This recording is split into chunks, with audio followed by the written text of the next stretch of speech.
உலகம் முழுவதும் உள்ள சன்லைஃப் தொலைக்காட்சி நேயர்களே, உங்கள் அனைவருக்கும் வணக்கம்.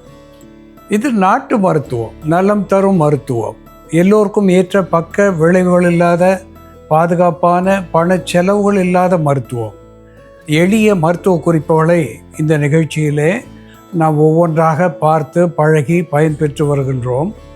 இன்று சில மருத்துவ குறிப்புகளை நாம் தெரிந்து கொள்வோம். நிம்பே நவ்சோலி என்று தாவர பெயராலே சொல்லப்பெறுவது அல்லி, லில்லி என்று கூட இதை ஆங்கிலத்திலே சொல்லுவார்கள், அல்லி. இந்த அல்லியினுடைய கிழங்குகள், வேர்பகுதியினுடைய அடியிலே இருக்கக்கூடிய கிழங்கு நாட்டு மருந்து கடைகளிலே கிடைக்கக்கூடிய ஒன்று.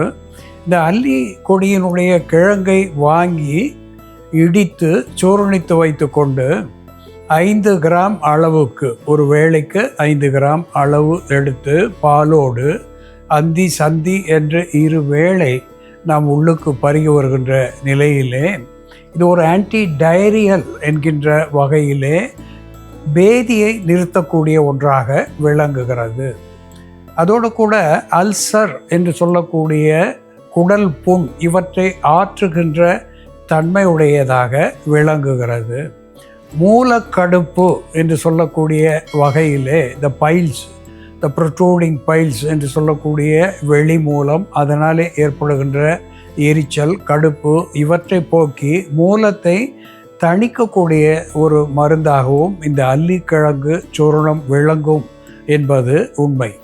அன்பான நேயர்களே, லப்லப் பர்பூரியஸ் என்ற தாவர பெயராலே சுட்டப்பெறுவது, த பட்டர் பீன்ஸ் என்று ஆங்கிலத்திலே சொல்லப்பெறுவது அவரைக்காய். இந்த அவரைக்காய் உணவிலே சேர்த்து கொள்ளுகின்ற பொழுது சர்க்கரை நோயை மட்டுப்படுத்தக்கூடிய ஒன்றாக விளங்கும் என்பதை நாம் பார்த்திருக்கின்றோம். இந்த அவரை இலையை விழுதாக எடுத்து அதை சாறாக்கி 10 ml சாறு அளவுக்கு ஒரு வேளைக்கு தயிரோடு சேர்த்து நாம் உள்ளுக்கு பருகுகின்ற பொழுது ஆசன வாயிலே ஏற்படுகின்ற எரிச்சல், மூலக்கடுப்பு இவற்றை போக்குவது மட்டுமல்லாமல் இந்த கிராணி என்று சொல்லுகின்ற நீர்த்த பேதி, அதிசார பேதி இவற்றை நிறுத்தக்கூடிய ஒன்றாக ஆன்டி டயரியல் என்கின்ற வகையிலே இது பயன் தருகிறது. குடல் புண்களை ஆற்றக்கூடியதாகவும் விளங்குகிறது என்பதையும் மறுத்தல் ஆகாது.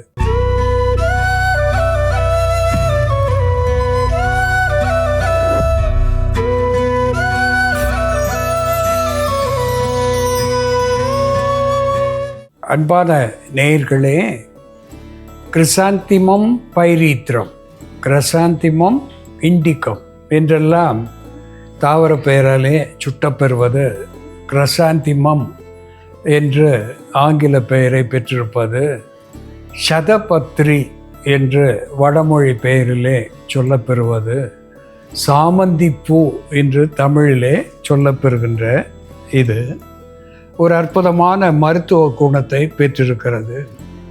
பூஜைக்கு என்று பயன்படுத்துகின்ற மலர்கள் அத்துணையும் மருத்துவ குணங்களை பெற்றிருக்கிறது.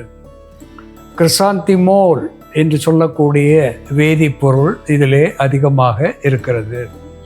இதை உள்ளுக்கு பயன்படுத்துகின்ற நிலையிலே வீக்கம் கரைச்சியாக ஆன்டி இன்ஃப்ளமேட்டரி அனால்ஜெசிக் என்கின்ற மருத்துவ குணத்தை இது பெற்றிருக்கிறது. அதோடு கூட இதிலே அபிஜியன், லீட்டியோலின் என்று சொல்லக்கூடிய வேதிப்பொருட்கள் மிகுதியாக இருக்கிறது. இந்த அபிஜியன், லியூட்டியோலின் இவை இரண்டும் ஆன்டி ஆக்சிடென்ட் என்கின்ற மருத்துவ குணத்தை பெற்று புற்று வாராமல் தடுக்கக்கூடிய ஒன்றாக திகழ்கிறது. உறுப்புகளிலே ஏற்படுகின்ற வீக்கங்களை வற்றச் செய்யக்கூடிய ஒன்றாக ஆன்டி இன்ஃப்ளமேட்டரி அனால்ஜெசிக் என்கின்ற மருத்துவ குணத்தை பெற்றிருக்கிறது.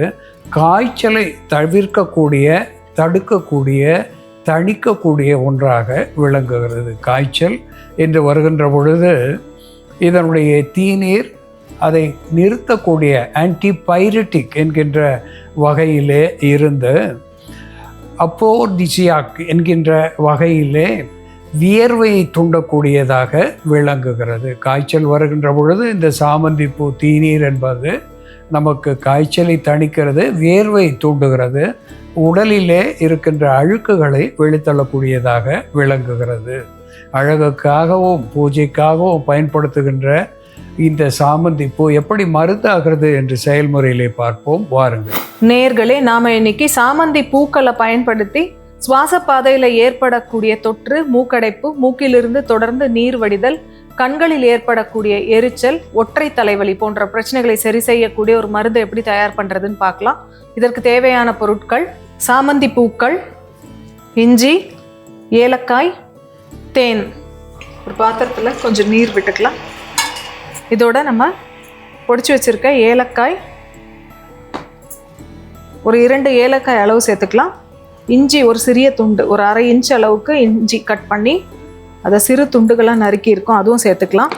நமக்கு சீசனில் கிடைக்கக்கூடிய சாமந்தி பூக்கள், இந்த சாமந்தி பூக்கள் நம்ம உள்ளுக்கு மருந்தாக பயன்படுத்தும் பொழுதோ அல்லது கண்களை கழுவுவதற்காக பயன்படுத்தும் பொழுதோ கண்டிப்பாக மருந்துகள், ரசாயன மருந்துகள் தெளிக்காத சாமந்தி பூக்கள் பயன்படுத்துறது நல்லது. இயற்கை முறையில் விளைந்த பூக்கள் நம்ம மருந்துக்காக எப்போவுமே பயன்படுத்தணும். இந்த வீட்டில் பூத்த பூக்களாக இருந்தால் ரொம்ப சேஃபு. இந்த சாமந்தி பூக்களோட இதழ்களை நம்ம சேர்த்துக்கலாம். அந்த சாமந்தி பூக்களுக்கு ஆன்டிவைரல் ப்ராப்பர்ட்டிஸ் இருக்கிறதுனால நமக்கு சில நேரங்களில் கண்களில் இன்ஃபெக்ஷன் ஏதாவது வந்ததுனாலோ அல்லது அலர்ஜினால கண் சிவந்து கண்களிலிருந்து நீர் வடியுதல் போன்ற பிரச்சனைகள் இருந்ததுன்னா சாமந்தி பூக்களை நீரில் இட்டு கொதிக்க வச்சுட்டு வடிகட்டிட்டு அந்த நீரை ஆற வச்சுட்டு வெது வெதுப்பாக இருக்கிற அந்த நீரை கொண்டு நம்ம கண்களை தொடச்சிட்டு வரும்பொழுது கண்களில் ஏற்படக்கூடிய இன்ஃப்ளமேஷன் கம்மியாகும், இன்ஃபெக்ஷனும் குறையும், சிவப்புத்தன்மை, கண் எரிச்சல் இது எல்லாமே கம்மியாகும். அதே போல் த்ரோட் இன்ஃபெக்ஷன் இருக்கும் பொழுது சாமந்தி பூக்களோட நம்ம கொஞ்சமாக ஏலக்காய் அல்லது சுக்கு சேர்த்து கொதிக்க வச்சு நம்ம காகிள் பண்ணிட்டு வரும்பொழுது, வடிகட்டிட்டு அந்த தண்ணியை கொண்டு காகிள் பண்ணிட்டு வரும்பொழுது நமக்கு த்ரோட் இன்ஃபெக்ஷன் இனிஷியல் ஸ்டேஜ்லேயே சரியாயிடும். அது மேலும் நுரையீரலுக்கு பரவாமல் தடுக்கக்கூடிய மருந்தாக இந்த சாமந்தி செயல்படும். சாமந்தி பூக்களை தேங்காய் எண்ணெயில் இட்டு சூரிய படம் போட்டு நம்ம ஒரு 7 நாட்கள் எடுத்து வச்சுக்கிட்டு அந்த எண்ணெயை மட்டும் வடித்து வச்சுக்கிட்டோம்னா அது தோல் நோய்களுக்கான மேல்பூச்சி மருந்தாக பயன்படுத்தலாம்.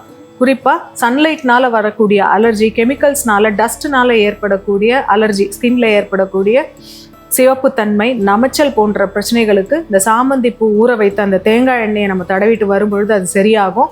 அதே போல் சேற்றுப்புண் போன்ற ஃபங்கல் இன்ஃபெக்ஷனுக்கும் இந்த சாமந்தி பூ ஊற வைத்த தேங்காய் எண்ணெயை நம்ம மேல் பூச்சா பயன்படுத்தலாம். இந்த சாமந்தி பூக்கள் அதிகமாக நம்ம உள்மருந்தாக எடுக்கும் பொழுது வாந்தி, குமட்டலை உண்டாக்கும். அதனால நம்ம ஒரு வேளைக்கான தீநீர் தயார் பண்ண ஒரு சாமந்தி பூ எடுத்து அதோட பாதி நம்ம சேர்த்தோம்னா போதுமானதாக இருக்கும் ஒருத்தருக்கு. இந்த மருந்து இப்போ தயாராகிடுச்சு. சாமந்தி பூ, இஞ்சி, ஏலக்காய் சேர்ந்த இந்த குடிநீரை நம்ம வடிகட்டிடலாம். காற்றினால் பரவக்கூடிய நுரையீரல் தொற்றுகள் பரவும் காலத்தில் நம்ம இதை ஒரு ப்ரிவென்டிவ் மெடிசனாக கூட பயன்படுத்தலாம். வீட்டில் ஒருத்தருக்கு சளி இருந்ததுன்னா கண்டிப்பாக மற்றவர்களுக்கு பரவக்கூடிய நேரத்தில் நம்ம இந்த சாமந்தி பூ தீநீர் எடுத்துக்கிட்டோம்னா இது இம்யூனிட்டியை பூஸ்ட் பண்ணக்கூடியதாகவும் கோல்டை ப்ரிவென்ட் பண்ணக்கூடியதாகவும் இருக்கும். இதோட இப்போ நம்ம தேன் சேர்த்துக்கலாம். அதே போல் தோல் நோய்களுக்கு, குறிப்பாக உஷ்ணத்தினால ஏற்படக்கூடிய வியர்க்கூறு போன்ற தோல் நோய்களுக்கு சாமந்தி பூவை நம்ம எக்ஸ்டர்னலாக யூஸ் பண்ணலாம். சாமந்தி பூவை சந்தனத்தோடு சேர்த்து நல்லா அரைச்சிட்டு நம்ம அதை மேல் பூச்சாக பயன்படுத்திட்டு வரும் பொழுது தோலில் ஏற்படக்கூடிய சிறு சிறு கொப்புளங்கள், வேர்க்கூறு போன்ற பிரச்சனைகள் சரியாகும். சாமந்தி பூ, ஏலக்காய், இஞ்சி மற்றும் தேன் சேர்ந்த இந்த பானம் 60 ml அளவுக்கு காலை மாலைன்னு 2 வேளையும் பருகிட்டு வரும் பொழுது நுரையீரல் தொற்றுகளை தடுக்கக்கூடிய மருந்தாகவும், சுவாச பாதையில் ஏற்படக்கூடிய தொற்று, அதனால் உண்டாகக்கூடிய மூக்கடைப்பு, மூக்கிலிருந்து நீர் வடிதல், தலைபாரம், ஒற்றை தலைவலி போன்ற பிரச்சனைகளை சரி செய்யக்கூடிய மருந்தாக இது செயல்படும். அன்பான நேயர்களே, கிறிசாந்திமம் இண்டிகம் என்று தாவர பெயராலே சொல்லப்பெறுவது சாமந்தி பூ என்று தமிழிலே சொல்லப்பெறுவது பைரீத்ரம் இண்டிகம் என்று ஆங்கில பெயரை பெற்றிருப்பது. இதில் கிறிசாந்திமோல் என்று சொல்லக்கூடிய வேதிப்பொருள் வீக்கத்தை வற்றச் செய்யக்கூடிய ஒன்றாக திகழ்கிறது. அபிஜெனின், லீட்டியோலின் என்ற 2 வேதிப்பொருட்கள் ஆன்டி ஆக்சிடென்ட் என்கின்ற மருத்துவ குணத்தை பெற்றிருக்கிறது. ஒரு ஆஸ்பிரின் அதற்கு இணையான அளவுக்கு குருதியை நீர்மைப்படுத்தக்கூடிய தன்மையுடையதாக அபிஜெனின், லியோட்டிலின் விளங்குகிறது.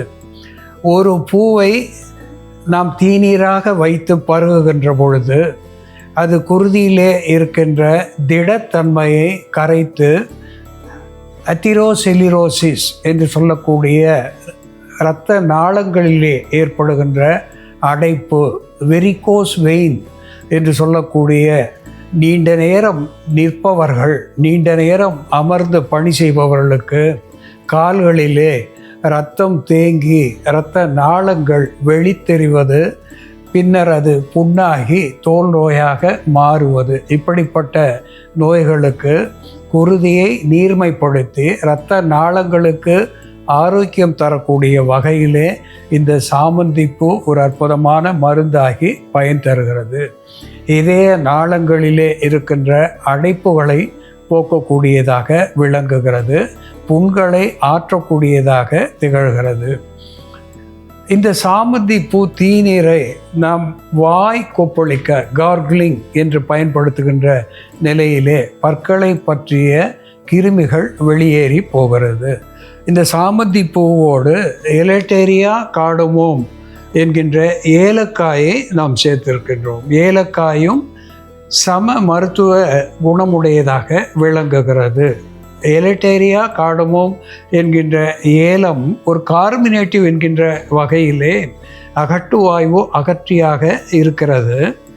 அதோடு கூட ஸ்டிமுலண்ட் என்கின்ற நிலையிலே உள் உறுப்புகளை தூண்டக்கூடியதாக, குறிப்பாக குருதி நாளங்களுக்கு பலம் தரக்கூடியதாக, இதயத்துக்கு இதமான ஆரோக்கியத்தை தரக்கூடியதாக ஏலம் விளங்குகிறது.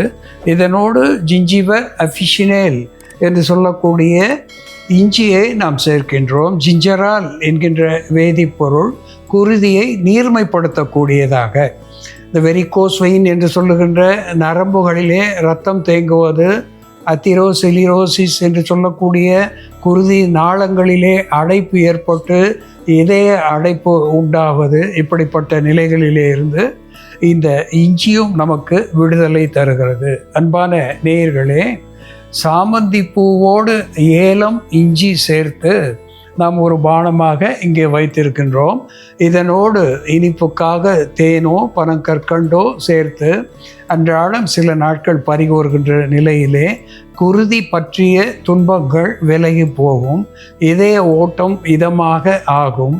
வெரிகோஸ் வெயின் என்று சொல்லக்கூடிய இரத்த நாளங்களிலே குருதி தேங்குவதை மேற்கொண்டு பரவாமல் தடுக்கக்கூடிய ஒரு ப்ரிவென்டிவ் மெடிசனாகவும் இது விளங்கும் என்பதை சுட்டிக்காட்ட விரும்புகின்றேன். அன்பான நேயர்களே, பூஜைக்கு உகந்த மலரான சாமந்தி ஒரு அற்புதமான மருந்தாகிறது என்று நாம் பார்த்து தெரிந்து கொண்டோம். இதுபோல வேறு ஒரு மருத்துவ குறிப்போடு நாம் மீண்டும் சந்திப்போம். நன்றி, வணக்கம்.